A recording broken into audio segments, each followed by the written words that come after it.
literal sense, to get us on track to truly beat this virus. And I'm proud to announce that tomorrow, 58 days into our administration, we will have met my goal of administering 100 million shots to our fellow Americans. That's weeks ahead of schedule, and even with the setbacks we faced during the winter storms. And there's another big step on the path to checking putting checks in pockets and shots in people's arms. When we crossed the 50 million doses just 3 weeks ago, I told you that every time we hit the 50 million mark, I'd update you on our progress. So here's where we are today. 8 weeks ago, only 8% of seniors, those most vulnerable to COVID-19, had received a vaccination. Today, 65% of people aged 65 or older have received at least one shot, and 36% are fully vaccinated.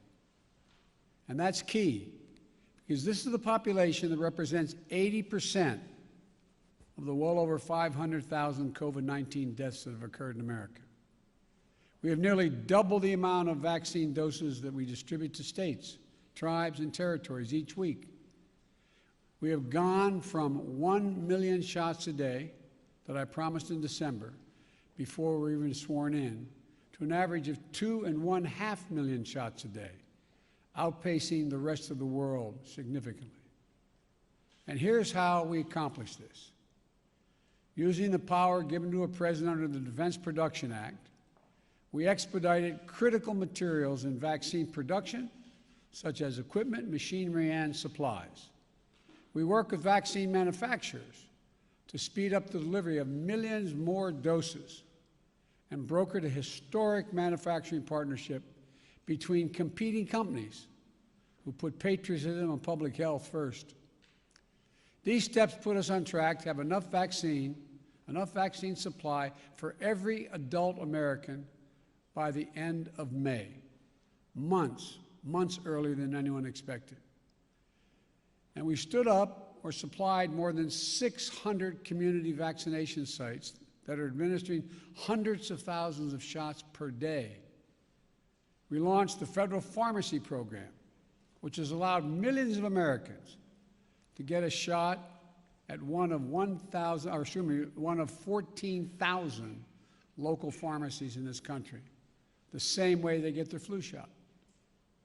And for folks who aren't near a pharmacy or mass vaccination center, we've supplied more than 500 mobile clinics, like pop-up sites or vans, meeting people where they are,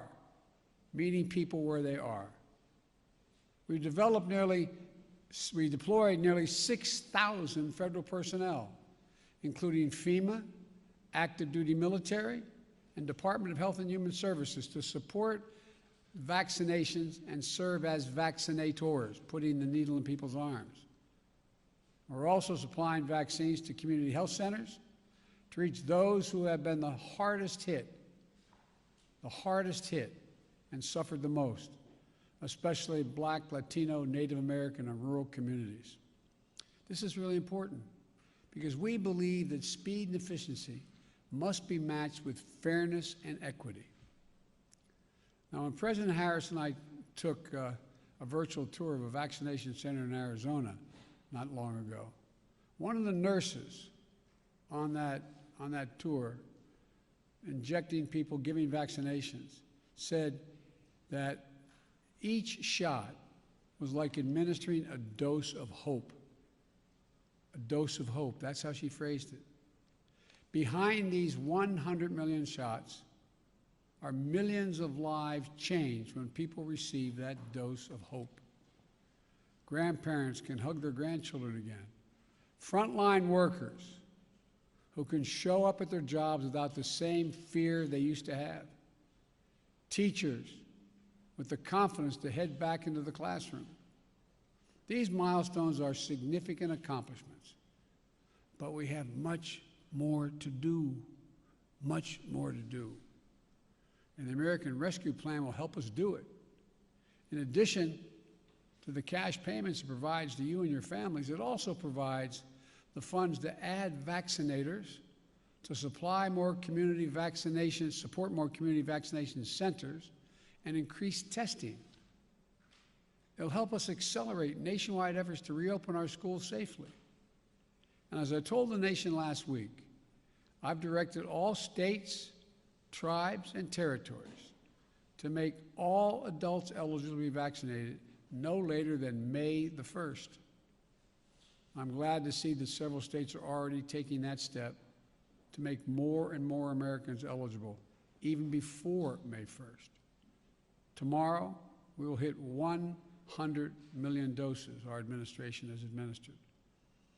But I've always said, that's just the floor.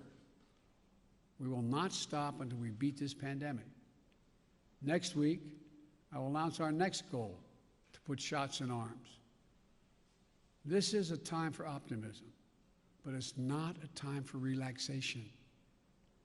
I need all Americans, I need all of you to do your part. Wash your hands, stay socially distanced, keep masking up as recommended by the CDC, and get vaccinated when it's your turn. Now's not the time to let down our guard. In the last week, we've seen increases in the number of cases in several states. Scientists have made clear that things may get worse as new variants of this virus spread. Getting vaccinated is the best thing we can do to fight back against these variants. While millions of people are vaccinated, we need millions more to be vaccinated. And again, I need you to get vaccinated when it's your term and you're able to do that. I need your help. I need you to help.